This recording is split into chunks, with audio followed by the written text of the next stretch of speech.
Hey guys, welcome to our channel in focus study. Hope so you are doing well.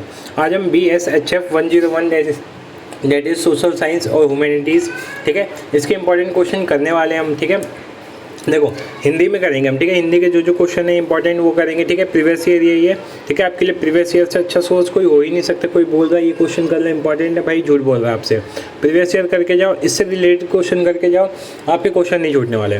ठीक है, तो question discuss करते हैं। पहला क्वेश्चन, समाज किससे बनता है? ठीक है, तो समाज जो बनता है सभी मनुष्य व्यक्तियों को एक साथ होने से भी अधिक से बनता है। ठीक है, समाज में देखो, अगर लोग मिले तो लोग से परिवार बनता है, परिवार से क्या बनता है? एक तरह से समुदाय बनता है, समुदाय को मिला देते हैं तो पूरा समाज बन जाता है। ठीक है, तो थर्ड ऑप्शन राइट हो जाएगा। डैश अगला क्वेश्चन है, एक अनुभवी ज्ञानीशील अमेरिकी विद्वान है जिन्होंने ज्ञान के प्रचार में अपभ्रष्ट होने से बचाने की आवश्यकता पर जोर दिया है, तो उनका नाम क्या है? ठीक है, नोआम नाम है। ठीक है, नोआम चोम्स्की। ठीक है, तो इसका राइट आंसर वो तो जाएगा। थर्ड क्वेश्चन देखते हैं, ज्ञान की रचना का आधार क्या है? तो आंकड़े और जानकारी इसका राइट आंसर हो जाएगा। डैश अगला क्वेश्चन है, वे सरकार जो असहमति अभिव्यक्ति की स्वतंत्रता का दमन करती है उनको क्या बोलते हैं? तानाशाही सरकार। तानाशाही आपने सुना है ना, लाइक तानाशाह जैसे अभी कहाँ पे हुआ था? सॉरी, अमेरिका नहीं, पाकिस्तान में क्या हुआ था? आर्मी शासन हो गया था, एक तरह से तानाशाही थे ना। म्यांमार में भी अभी कुछ ऐसा ही चल रहा है। ठीक है, तो 5000 वर्ष पूर्व की अवधि में मौजूदा मनुष्य को कहा जाता है, क्या कहा जाता है मनुष्य को? ठीक है, तो पैकिंग मानव कहा जाता है। ठीक है, क्या कहा जाता है? पैकिंग मानव। नेक्स्ट क्वेश्चन है, वर्ष पूर्व प्रारंभ हुआ था। ठीक है, सॉरी गलत हो गया क्वेश्चन। ठीक है, तो इसका आंसर नवपाषाण युग हो जाएगा। ठीक है, अगला क्या है? वह काल जिसमें नगरीय जनसंख्या, ठीक है, दक्ष कारीगर, व्यापारियों और धर्मचारियों का समर्थन किया गया, वो क्या कहलाता है? कौन सा युग कहलाता है? ताम्र युग कहलाता है। ताम्र युग कहलाता है। ठीक है, तांबा युग बोल सकते हो। भारत में लौह युग का प्रयोग कब से होने लगा? ठीक है, तो 1000 ईसा पूर्व से हुआ, जिसको आयरन एज भी बोलते हैं। ठीक है, अगला है, किसके समय में सौर कैलेंडर विकसित हुआ? तो नाइल और नील घाटी। ठीक है, किसके समय में? तो नाइल और नील घाटी। ठीक है, निम्नलिखित में से कौन सा लाओस का उपदेश है? ठीक है, लाओस का कौन सा उपदेश है? लाओ त्से का कौन सा? तो ताओवाद है। ठीक है, इसका आंसर ताओवाद। अगला क्वेश्चन है, एस्किमो लोग किस निर्जन स्थान में रहते हैं? ठीक है, कौन से निर्जन स्थान में रहते हैं एस्किमो लोग? तो आर्कटिक क्षेत्र में रहते हैं ये लोग। ठीक है, कालाहारी के बशमैन को क्या कहा जाता है? ठीक है, तो परापाषाण मानव कहा जाता है। किस कारण से भाषा का विकास तीव्र गति से हुआ? ठीक है, तो मस्तिष्क की वजह से हुआ। वैज्ञानिक ज्ञान के किसके साथ संबंध को भारतीय परंपरा जैविक विचार के रूप में लेती है? संस्कृति और मल्ल। ठीक है, डैश वैधता के नियमों को स्पष्ट करता है? तो विज्ञान करता है। ठीक है, लथर और कैल्विन ने डैश की भूमिका को चर से ऊपर रखा? तो व्यक्ति की भूमिका को चर से ऊपर रखा। ठीक है, डैश शब्द का अर्थ पुनर्जन्म है। ठीक है, तो पुनर्जागरण का ही पुनर्जन्म कहा जाता है। व्यापार के विकास वृद्धि के साथ साथ किसके प्रयोग में वृद्धि हुई? ठीक है, तो इसका किस में हुआ था? विनियम हुआ था। ठीक है, सेकंड ऑप्शन। डैश मानवीय चिंताओं का अलौकिक क्या है? अलौकिक मामलों से निश्चित स्थानांतरण है, तो मानववाद हो जाएगा इसका राइट आंसर। ठीक है, अगला क्वेश्चन देखते हैं। ये तो हो गया 20वां क्वेश्चन, किसका प्रयोग पुनर्जागरण काल का सर्वाधिक महत्वपूर्ण लक्षण है? तो स्थानीय या फिर मातृभाषा का। कोपरनिकस का सिद्धांत किसका समर्थन करता है? तो ये करता है सूर्य वह धरी है जिसके चारों ओर पृथ्वी घूर्णन करती है। ठीक है भाई ये। ठीक है, 22वां देखते हैं, निम्नलिखित में से किसने सबसे पहले औद्योगिक के बाद समाज का विश्लेषण किया? तो डैनियल बेल थे। ठीक है, अब 22वां क्वेश्चन है, निम्नलिखित में किसके द्वारा पर्व औपनिवेशिक भारत में ग्राम स्तर पर कृषि जुताई की जाती थी? ठीक है, तो छोटे ग्रामीण समुदाय में अव्यवस्थित निर्वाह करने वाले किसानों के द्वारा। ईस्ट इंडिया कंपनी भारत में कौन से युद्ध के बाद आई थी? प्लासी के युद्ध के बाद। ठीक है, नेक्स्ट है, डैश नियमों का नाम क्या है? नामबद्ध जो समय के साथ बना रहता है और आगे चलकर क्या है बदलने को बाध्य होता है, उसे क्या बोलते हैं? सामाजिक संरचना बोलते हैं। डेविस और मर निम्नलिखित में किस विचारधारा से संबंध रखते हैं? तो प्रकारात्मक विचारधारा से संबंध रखते हैं। व्यक्तिगत प्रयासों के माध्यम से समाज में अर्जित क्या है प्रतिष्ठित को क्या कहते हैं? ठीक है, तो अर्जित प्रतिष्ठित कहते हैं इसको, नाम वहीं से पता चल रहा है। डैश समाज की सर्वाधिक आधारिक संस्था है? ठीक है, तो परिवार समाज की सर्वाधिक आधारिक संरचना है। अपने परिवार, हम उम्रों और शिक्षा आदि के माध्यम से अपनी स्वयं की संस्कृति को जानना क्या कहलाता है? तो समाजीकरण कहलाता है। डैश ऐसा सांस्कृतिक मानक है जो कुछ समय नातेदारी के बीच यौन संबंध निश्चित करता है? तो ये क्या हो जाएगा? कौटुंबिकम वर्जना हो जाएगा। ठीक है, नेक्स्ट है, ऐसा विवाह जिसमें स्त्री के अनेक पतियों से क्या कहते हैं, तो पॉलीएंड्री कहते हैं। ठीक है, नेक्स्ट है शिकारी और संग्रहकर्ता समाजों में क्या लाते हैं, मतलब महिलाएं संग्रहण करती हैं, कोई अवशेष नहीं होता, बंजारापन होता है। तो ये सारे राइट ऑप्शन है, तो डी राइट हो जाएगा। डैश में छोटे स्तर पर कृषि सामान्यतः तत्कालीन निर्वाह स्तर की बागवानी सम्मिलित है, कौन से में, चरगाह और उद्यान कृषि अर्थव्यवस्था। ठीक है, औद्योगिक क्रांति कहाँ से स्टार्ट हुई थी, तो इंग्लैंड से स्टार्ट हुई थी।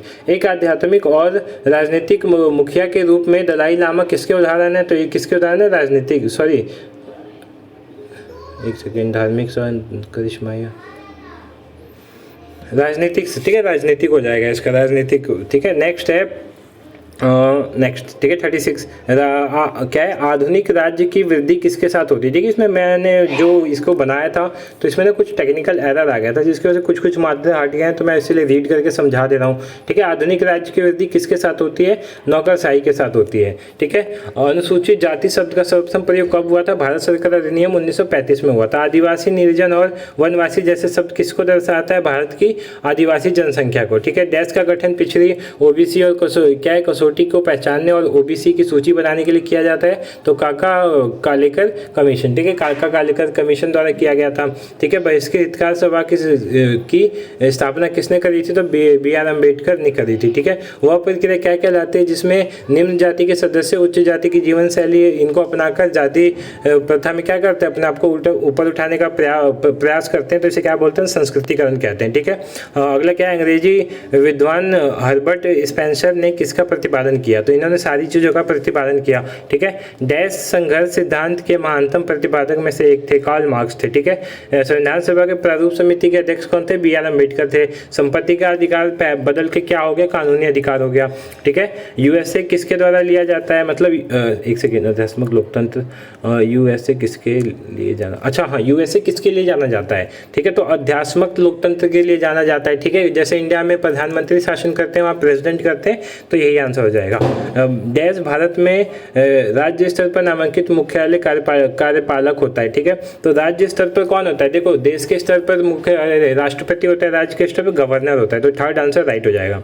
औपचारिक सरकारी संरचना के कार्य क्षेत्र सीमा के बाहर के गैर सरकारी कार्यकर्ताओं को क्या कहते हैं, जो लोकतंत्र के अभिन्न अंग होते हैं, एनजीओ कहते हैं। ठीक है, जीडीपी का फुल फॉर्म क्या है, सकल घरेलू उत्पाद। अर्थव्यवस्था के क्या है, प्राथमिक क्षेत्र में निम्नलिखित से गतिविधियां आती, कृषि और वन।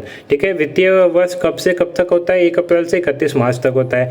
पहले भारत में सार्वजनिक और निजी क्षेत्र भाग लेते थे, जिन्हें प्राथमिक और परक भूमिकाएं दी गई, ये किस नाम से जाने जाते हैं, तो मिश्रित अर्थव्यवस्था। निम्नलिखित में से किसने भारत में आर्थिक नियोजन की एक बड़ी भूमिका निभाई। ठीक है, तो पीएस महालनोबिस ने निभाई थी। ठीक है, फोर्थ आंसर राइट हो जाएगा। दूसरी पंचवर्षीय योजना पे किस पे फोकस था, भारी उद्योगों के निवेश पे। ठीक है, शेष विश्व की तुलना में राष्ट्रीय अर्जन जो कुल योग व्यय को घटाने के बाद निकलता है, उसे क्या बोलते हैं, बकाया भुगतान। ठीक है, बैलेंस पेमेंट।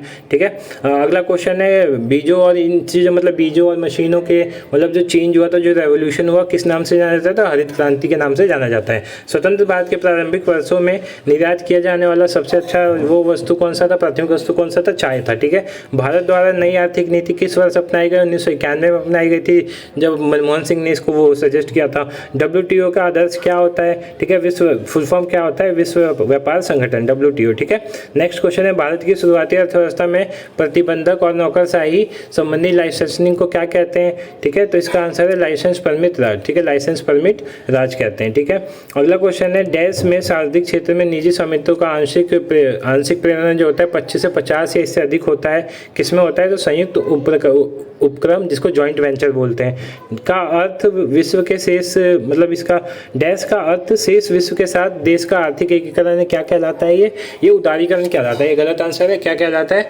उदारीकरण कहलाता है। फर्स्ट ऑप्शन राइट हो जाएगा। ठीक है, वैश्वीकरण उन ग्रामीण और लघु उद्योगों को समाप्त कर सकता है जिसके सक्षम संरचना अच्छी तरह से तेल लिप्त मशीनरी से प्रतिस्पर्धा करने में असमर्थ हैं। ठीक है, तो ये क्या होगा, MNC कंपनीज हो जाएंगे, इसका आंसर थर्ड ऑप्शन। ठीक है, डैश का तात्पर्य राष्ट्रीय अर्थव्यवस्था में लाइसेंसिंग और प्रतिबंधों हटाना और अंतर्राष्ट्रीय अर्थव्यवस्था में व्यापारिक बाधाओं को कम करना। अच्छा सॉरी इसका आंसर उदारीकरण है। ठीक है, और ऊपर वाले का आंसर सही लगाया था हमने, ऊपर वाले का आंसर वैश्वीकरण, इसका आंसर वैश्वीकरण है। ठीक है, नीचे वाले का उदारीकरण था। ठीक है, इसका गलत हो गया। ठीक है, इसका लगा लेना, इसका आंसर उदारीकरण है। ठीक है, 65 देखते हैं, केवल एक अंक वाला नाटक कर्नाटक कहलाता है। देखो इसका ना सारे आंसर सही हो जाएंगे, अगर वैसे ना सारे सही ना हो तो इसको हम एक कर सकते हैं, ठीक है, पहला ऑप्शन राइट हो सकता है, ठीक है, वरना ये सभी राइट होंगे। होमर अपने किस कार्य के लिए जाने जाते हैं, तो ओडिसी के लिए जाने जाते हैं। प्राचीन भारत में सर्वाधिक ख्याति प्राप्त जिन्होंने मेघदूत की क्या है मेघदूतम की रचना किसने करी थी, तो कालिदास ने करी थी, ठीक है। गालिब और मीर किस भाषा में लिखा था, उर्दू में लिखा था, ठीक है। और डैश ऐसा लेखन है जो हास्य, ठीक है, हास्य से आपका व्यंग आ जाता है अपने आप, समझ, सेकंड ऑप्शन राइट हो जाएगा। निम्नलिखित किस भारतीय ने नोबेल पुरस्कार जीता था, साहित्य में किसको मिला था, रविन्द्रनाथ टैगोर जी को मिला था, ठीक है, थर्ड ऑप्शन रविन्द्रनाथ टैगोर जी को, ठीक है। ट्वेल्थ नाइट नामक पुस्तक के लेखक कौन है, शेक्सपियर हैं, ठीक है। महाभारत और रामायण किसका उदाहरण है, महाकाव्य का उदाहरण है। सैयदत हुसैन मेंटो किसके लिए प्रसिद्ध है, लघु कथाओं के लिए। शैली और कीटस कवि थे, कीटस किस टाइप के कवि थे, तो रोमानी कवि थे, ठीक है। अगला कबीर एक कौन से कवि, किस टाइप के कवि थे, भक्ति के कवि थे, ठीक है। अजंता की गुफाएं किसके लिए जानी जाती हैं, चित्र के लिए। ग्वालियर के निकट स्थित बाघ गुफाओं का विस्तृत वो क्या है, ठीक है, तो इसका क्या है, आई थिंक इसका फल जातक है, ठीक है, क्या है, जातक, ठीक है। अगला क्या है, लेपाक्षी किस राज्य में स्थित है, तो ये कर्नाटक आंध्र प्रदेश के भूतपूर्व में स्थित है, ठीक है, आंध्र प्रदेश। चित्रकला की किस शैली में फारसी प्रभाव दिखता है, तो मुगल लघु शैली में दिखता है, ठीक है। राजा रवि वर्मा द्वारा चित्रित है, क्या चित्रित, पौराणिक चरित्र, ठीक है। डैश एक पाठ्य है जिसमें नृत्य की तकनीक और सिद्धांत को बताया जाता है, नाट्यशास्त्र, ठीक है। खजुराहो के मंदिर को किसने बनवाया था, चंदेलों ने बनवाया था। निम्नलिखित किस राज्य का कथक से संबंध है, ठीक है, कथक का किससे है, तो इसका आंसर हो जाएगा चोल, ठीक है। क्या है, गजल और ठुमरी को किस रूप में वर्गीकृत किया जा सकता है, तो देसी, ठीक है। 85 देखते हैं, डैश का प्रयोग एक पंक्तिवाद के स्वर को सुर को साधने या निर्धारित करने के लिए किया जाता है, तो क्या हो जाएगा, स्वरमान या पिच होता है, ठीक है। संगीत में क्या है, काम कथा का तत्व नामक उपविभाग की रचना करता है, तो रागनी हो जाएगा, ठीक है। 87 देखते हैं, श्याम क्या है, बेनेगल और गोविंद निहलानी मनाड सेन जिस समांतर सिनेमा से जुड़े हैं उसको क्या कहते हैं, तो कला सिनेमा या कला फिल्म, ठीक है। 88 देखते हैं, अंतर्राष्ट्रीय ख्याति प्राप्त फिल्म निर्माता अपनी फिल्म पथेर पंचाली के लिए जाने जाते हैं, तो सत्यजीत राय हैं, ठीक है। डैश लोगों को, ये क्वेश्चन का आंसर शायद कन्फ्यूजिंग है, इसको रहने देते हैं, ठीक है। 90 और लास्ट क्वेश्चन है, सार्वभौमिक और अविभाज्य अतः निर्भर और अतः संबंधित किससे संबंधित, तो मानव अधिकार से, ठीक है। तो यही वीडियो एंड करते हैं, हमने 90 क्वेश्चन किए हैं, ठीक है। इसकी PDF आप डाउनलोड कर सकते हो मेरे टेलीग्राम ग्रुप से, ठीक है। होप्स आपको ये वीडियो अच्छी लगे तो वीडियो को लाइक करना, चैनल को सब्सक्राइब करना for further information. Thank you so much.